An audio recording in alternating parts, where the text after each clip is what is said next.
case, we want to show that the limit of a sum is the sum of the limits. That's what this one states. So basically, we have the fact that the limit of f of x as x goes to a is L, and the limit as x goes to a of g of x is M. And then that would imply immediately that then the limit of the sum is going to be the sum of the limits. It's going to be L plus M. Now, to prove this, what you want to do is you want to use the definition of the limit for both of these things first, of what you're given. So you have here that if this is true, right, what does this imply? By definition of a limit, you know that for all epsilon, including any epsilon divided by 2. So for all epsilon, or what is it that we want to show? We want to show that as x gets closer and closer to a along here, this function is going to get as close as I like to L plus M. Now, it should, for any epsilon, right, what is it that I want to show? Let's write what we want to show first. Okay? We want to have it that for all epsilon, and I'm going to choose this particular epsilon, so this is any epsilon right here. Okay? For any epsilon greater than 0, there's always going to exist some delta greater than 0 with any x within delta of a. We'll put this function f of x plus g of x within L plus M, within epsilon of L plus M.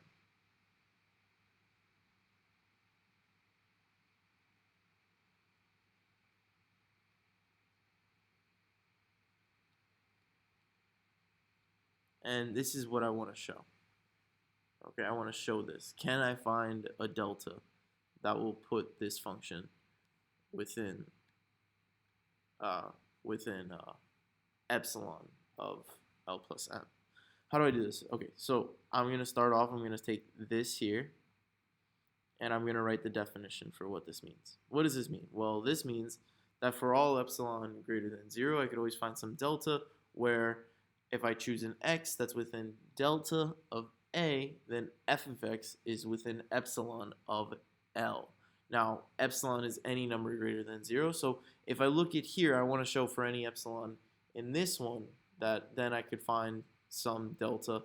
Oh, sorry, this is delta. Within, so if x is within delta of a, that's what this says, right? Then the sum of, or this function essentially, is within epsilon of L plus M. So let's write the definition. What does this mean? This means, again, that I can find for any epsilon greater than 0. So this is some epsilon greater than 0. So then, of course, for epsilon over 2, right, there must exist, right, so epsilon over 2, it's greater than 0. There must exist some delta greater than 0, right, or some delta 1, let's say, that's greater than 0, okay, with the following condition, with that for all the x within delta 1 of a, this will immediately imply that f of x is within epsilon over 2 of L.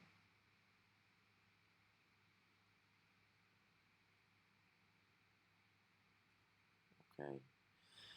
And now what I got here, this is true. I could find this delta 1 for f of x that will put f of that I could find this delta 1 such that for all the x that are within delta 1 of a, then f of x is within epsilon over 2 of L.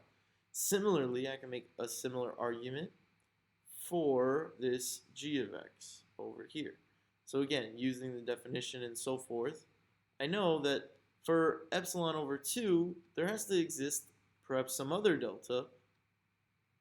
There must exist some other delta, let's say delta 2 greater than 0, where, again, all the x within delta 2 of a force g of x to be within epsilon over 2 of m. And that's just by the definition of the limit.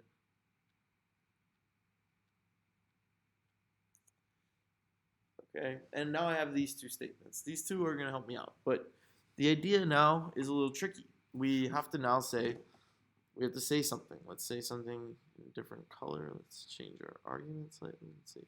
So let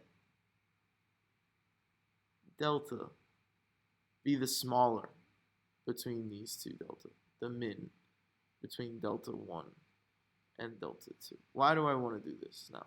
What am I saying? Let delta be this da da da da. What is this? Well, if it's the minimum between these two deltas, so this is delta 1 and then this is delta 2.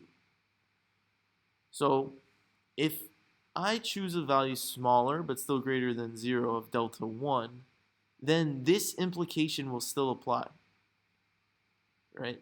I will still have this statement here. Okay, and it depends. So let's say delta 2 is smaller than delta 1.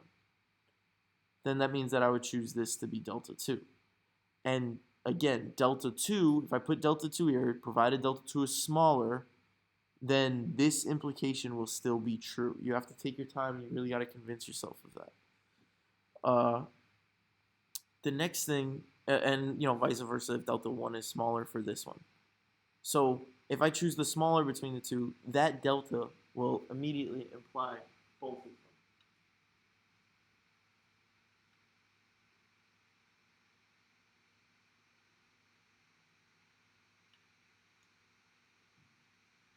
Okay, sorry. Now, yeah, that delta will immediately imply both of these statements. So I'll have both of these statements for the minimum delta between delta 1 and delta 2. And that's key, because this statement here, let's write out this one a little bit. Let's keep this over here. Let's just refer back to it.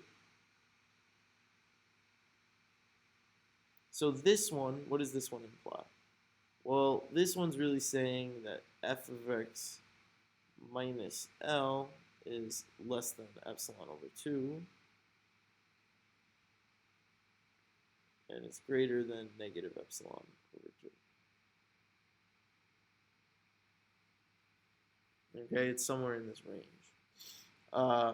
And this one's implying that negative epsilon over 2 is going to be less than f of x minus L, and minus not f of x, sorry. So what is this one implying? It's is less than g of x minus m,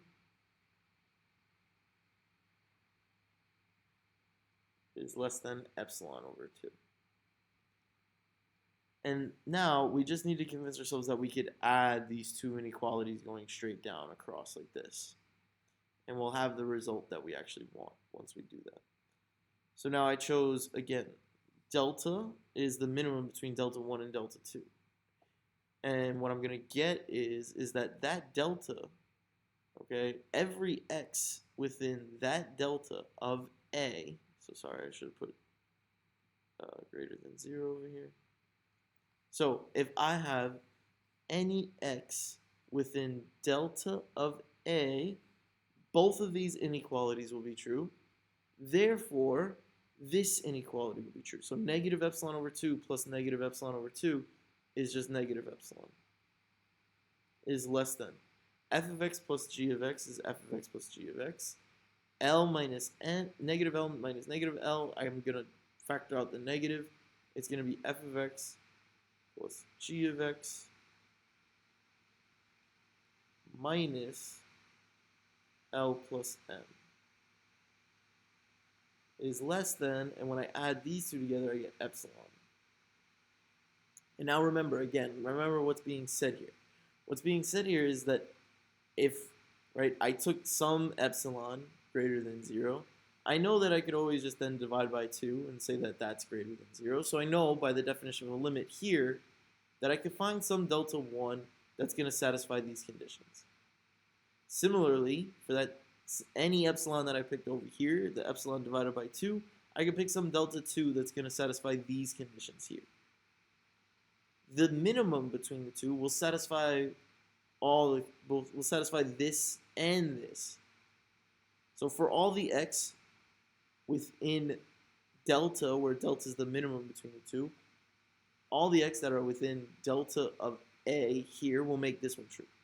All the x that are within delta of a will for sure make this inequality true.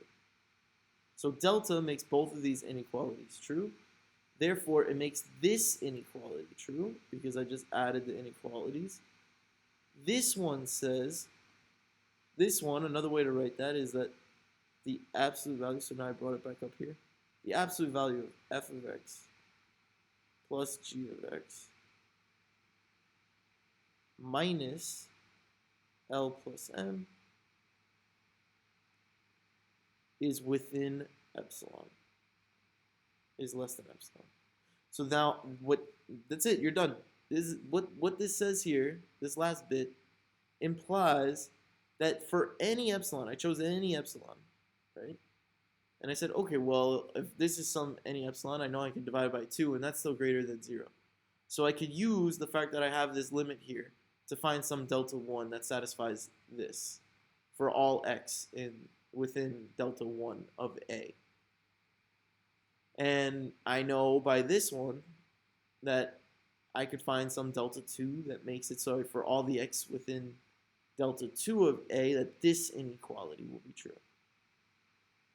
So now let's see, well, let's take delta to being the minimum between these two. So then both of these will be true. This one's going to be true, and this one's going to be true. And if you add those two results together, you get this. And this means that this delta, is exactly this one.